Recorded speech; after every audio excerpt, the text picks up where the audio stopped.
It's week 4 of DraftKings. We're ready to make some picks to help you cash. Let's get it.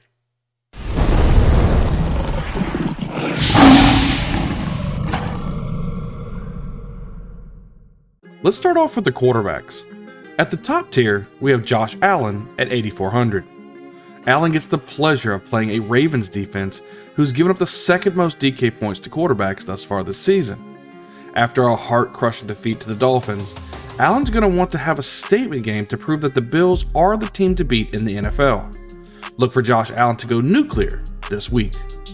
Now for the mid-tier, let's go over Aaron Rodgers at 6,300. Rodgers is going up against a Patriots team who just simply they're trying to find themselves this season. The Patriots have given up the 6th most DK points to opposing quarterbacks, and with Rodgers starting to get into a groove, this could be a nice value for you at quarterback. If you're trying to stay kind of in the middle of the pack, then Rodgers could be your guy. At the low tier, we have Zach Wilson at 5,200, and yes, I may have just thrown up a little bit when recommending Wilson, but if you're looking to skim the bottom of a porta potty for a quarterback, just to be able to spend up at other positions, Wilson could be the guy that you'll need to land on. With the success the Jets have found on offense with Flacco, it would only seem right that Wilson should provide an upgrade. Also, taking on a middle-of-the-pack type of Steelers team, there should be some DK points to be had in this matchup. Next, let's move over to running back and talk about the top-tier running back for this week, and that's going to be Saquon Barkley at 8,000. I believe that if you're wanting a top-tier running back, you should go with Saquon Barkley. Barkley has been heavily involved in this offense, whether they are winning or losing. I feel that if you're going to spend $8K on a player, Barkley is a safe bet. They should be in a positive game script against the Bears, which only means there's going to be more points there for Barkley. On to our middle tier, let's talk about Tony Pollard at 6,000. Pollard has worked his way into pretty much of a 50-50 timeshare with Elliott, and he's actually flourishing in that role.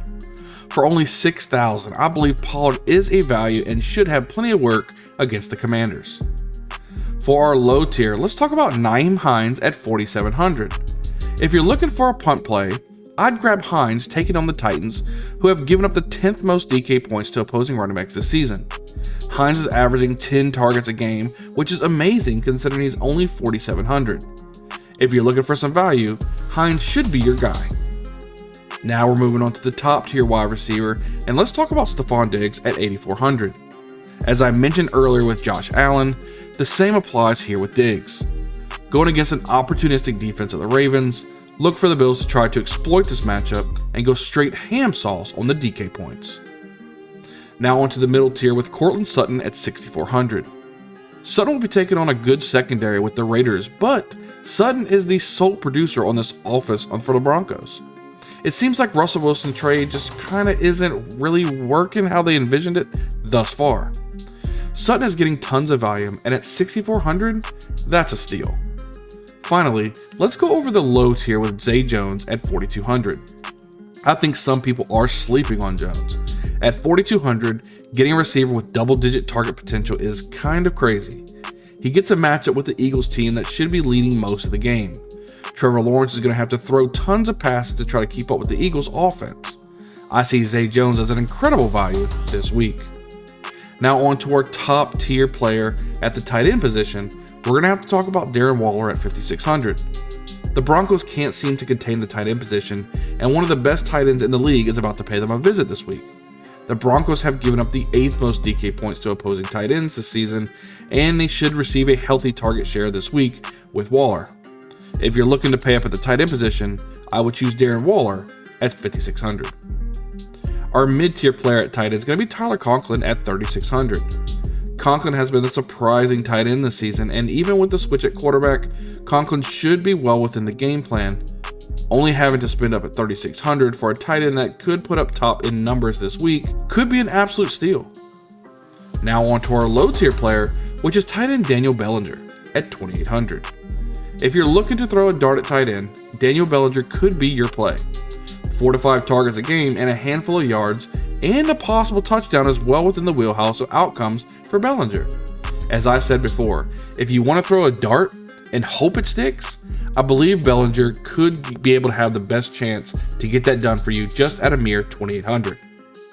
Now on to our Bengal Tiger Lock of the Week. Our Bengal Tiger lock of the week is Jamaal Williams at 6,100. Williams has scored 2 touchdowns in 2 out of 3 weeks thus far this season, and with DeAndre Swift most likely out this week, Jamaal Williams is in a smash spot. The Seahawks have given up the 6th most DK points to opposing running backs, and as the bell cow of this offense, we should see a monster game from Williams. I'm locking and loading Williams in all of my lineups. As always, thank you for watching the video. If you hadn't hit subscribe yet, hit that subscribe button. We're dropping weekly videos about DraftKings, helping you guys make the best lineup possible to ensure that you're taking home some money and cashing in DraftKings. Can't wait to see you guys on the next video. We'll see you guys next time.